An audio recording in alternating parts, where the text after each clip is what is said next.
고3 때 한참 힘들어할 때 이제 친구랑 드라이브 겸해서 여기 오게 됐습니다. 아니 그러니까 꿈에 예. 그러니까 누가 자꾸 나타나는 거야? 그 생전 처음 본 어떤 여인이 제 옆에 이쪽에서 제 옆에 이렇게 와서 앉더니 정섭 씨 얘기에 의하면은 고등학교 3학년 때 친구와 함께 찾았던 섬진강의 한 강가가 오래전에 이미 가보았던 느낌이었고 그날 밤 꾸었던 꿈에 그 강가에서 처음 만난 여인을 보았다고 했습니다. 그런데 이상하게도 그 여인은 처음 만났지만은 이미 오래전에 만났던 것 같은 느낌.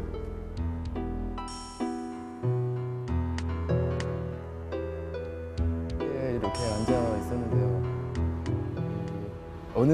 어느새 옆에 어떤 처음 본 그 전혀 보지 못했던 여자분이 옆에 이렇게 와서 앉는 거예요. 그래서 저는 나와 아주 깊은 관련이 있는 그런 느낌을 받았다고 했습니다. 그러니까 왠지 예전에 많이 알았었던 그런 느낌 있잖아요. 그런 느낌이 들어가지고 놀래기보다는 굉장히 편안했었어요.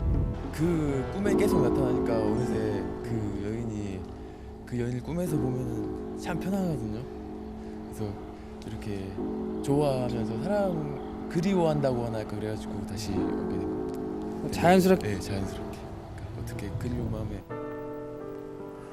혹시 현실에서 그 여인을 만날 수 있지 않을까?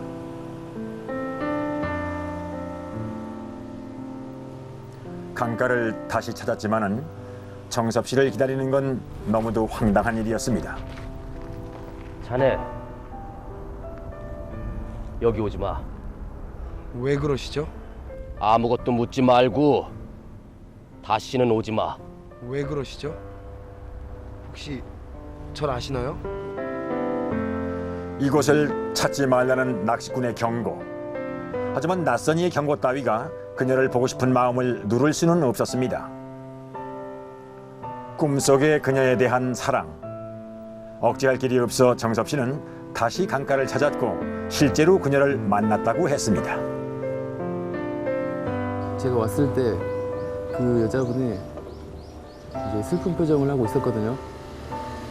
저를 바라보면서 슬픈 표정을 하면서 저는 이제 하도 그리웠으니까 이제 가서 안아보려고 이렇게 달려가가지고 이렇게 했거든요. 근데 손에 이렇게 몸이 잡히지가 않은 거예요. 그러면서 그 여자가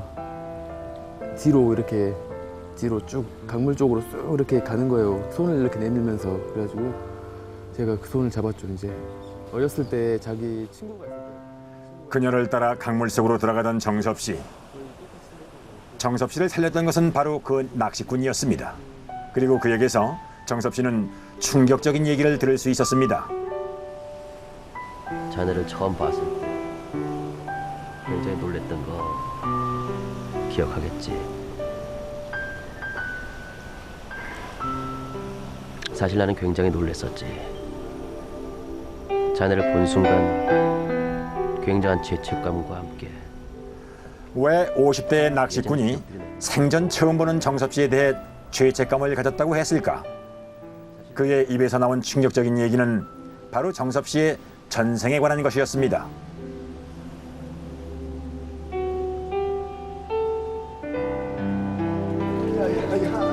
전생의 정섭 씨와 꿈속의 여인은 애인 사이였습니다.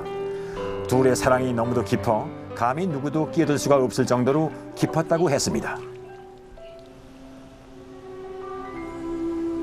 그런데 그 여인을 몰래 흠모하던 남자가 있었습니다.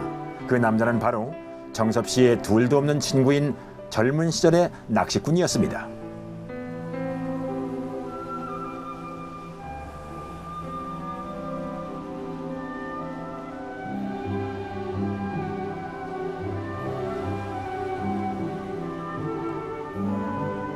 친구의 여자를 짝사랑해야만 했던 남자.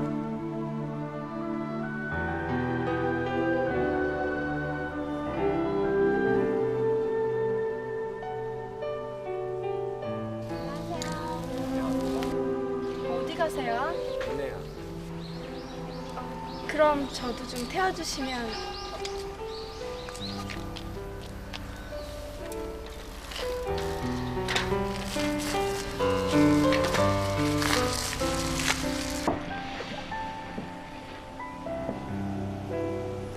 그녀를 향한 낚시꾼의 가슴앓이는 깊어갔고 전생의 정섭 씨는 친구의 마음을 눈치채지 못했다고 했습니다.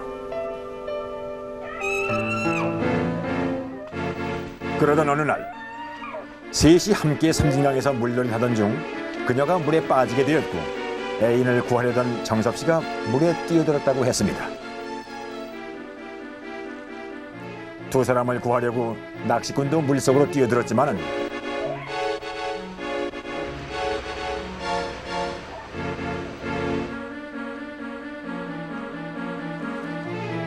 결국 여인과 낚시꾼만 살아남게 되고 그렇게 정섭 씨는 그대로 이생을 하직하게 되었다는 얘기. 자네들을 구하려고 들어갔었어. 근데 그 순간 나도 모르는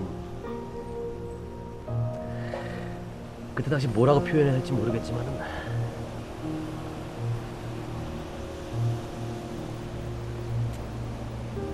묘한 마음이 생겼어.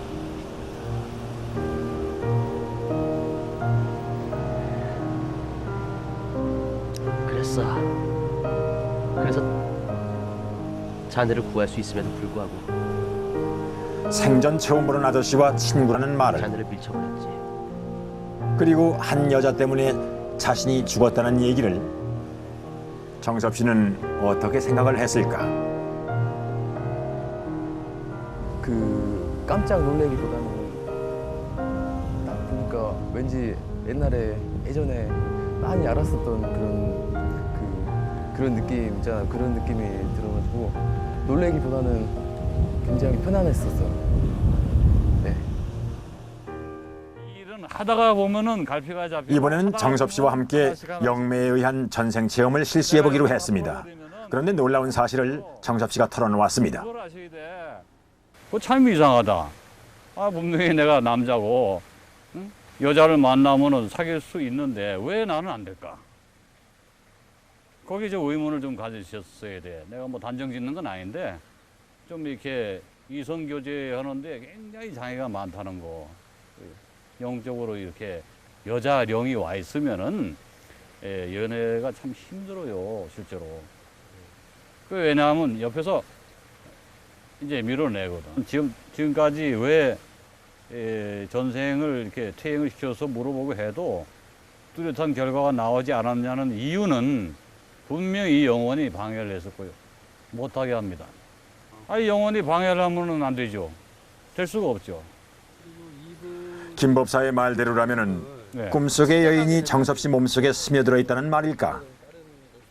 네, 내가 알려드릴게. 왜냐하면은 이 영혼들, 내가 쉽게 얘기해서 귀신들은 사람의 머릿속에다가 다른 기억까지 넣어서 마치 어떤 체험을 겪은 것처럼 착각을 하게도 만들어요. 그런 재주도 가지고 있어요. 왜냐하면 빙이니까. 손이 들어오면은 자기 머릿속에 그 기억이 남아요. 그리고 나가더라도 그것이 실제 있었던 일인 것처럼, 예를 들면은 내가 저 사람을 만나지 않았는데, 만난 적이 전혀 없는데 만난 것 같은 느낌이 가지게끔 해줍니다. 근데 그것이 진실된 전생이라면 얼마나 좋겠나. 난 그런 의미로 얘기하는 거예요. 김 법사의 판단은 정섭 씨 몸속에 들어있는 여자 활령의 전생이 정섭 씨에게 빙의되어 있다는 말이었습니다. 그러니까 빙의된 활령의 전생을 정섭 씨가 자신의 전생으로 착각하고 있다는 얘기인데요. 거기 가셔서 차분한 마음으로 한번 다시 그 감각을 한번 느껴보세요. 느껴보시면 김 법사는 정섭 씨에게 다시 섬진강의 그 강가로 가기를 권유했습니다. 전달을 받죠. 네, 무리해서 강제로 하면 될 일이 아니죠, 이거는. 조용하게. 제작진도 정섭 씨가 그 여인과 낚시꾼을 만났다는 그 강가를 확인하고 싶었습니다. 그래서 정섭 씨와 함께 섬진강에 갔는데요. 여기? 북쪽으로? 좌회전이야? 예. 밤길에 익숙하지 않았던 탓일까? 정섭 씨는 섬진강의 그 강가를 쉽사리 찾아내지 못하고 있었습니다. 그러니까 그쪽. 그러니까 여기가 아까 나오는데 끝? 이래가지고 반대쪽으로 올라오고. 몇 번이나 갔다는 그 섬진강의 강가를 정섭 씨는 왜 기억을 해내지 못하고 있을까? 아까 꼭 갔다가 우회전 받아서 갔다고. 이번에 좌회전으로 한번 가보는 게 어떻습니까? 들어가서.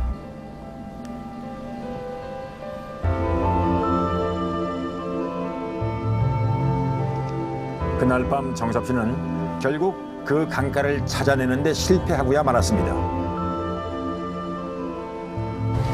다음 날 아침 일찍부터 지도를 펼치고 섬진강 근처 여기저기를 돌아다니며 다시 한번 그 강가를 찾아내는 데 주력했지만은